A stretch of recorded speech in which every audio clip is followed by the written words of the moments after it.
Le désir de Dieu est que tous les hommes se répandent et soient sauvés. 2 Pierre 3,9. En même temps, Satan, le père du mensonge, trompe les personnes même qui ont besoin d'accepter la vérité. Jean 8,44. Pour les incrédules dont le Dieu de ce siècle a aveuglé l'intelligence afin qu'ils ne voient pas briller la splendeur de l'évangile, de la gloire de Christ, qui est l'image de Dieu. 2 Corinthiens 4,4.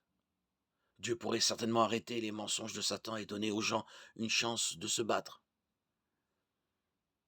La Bible présente une image cohérente de la relation entre le péché et la tromperie.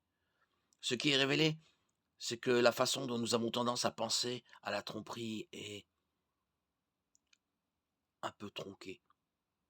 Spirituellement parlant, la tromperie est plus profonde que le simple fait d'être trompé ou de se faire mentir.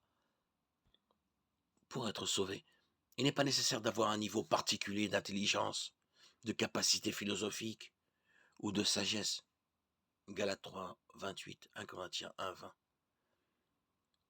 En fait, l'humanité a la fâcheuse habitude d'utiliser des connaissances accrues pour développer des moyens plus sophistiqués de péché.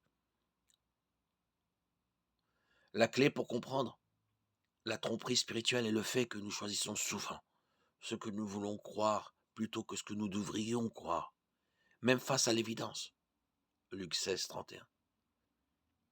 Malgré tant de miracles qu'il avait faits en leur présence, ils ne croyaient pas en lui. Jean 12, 37.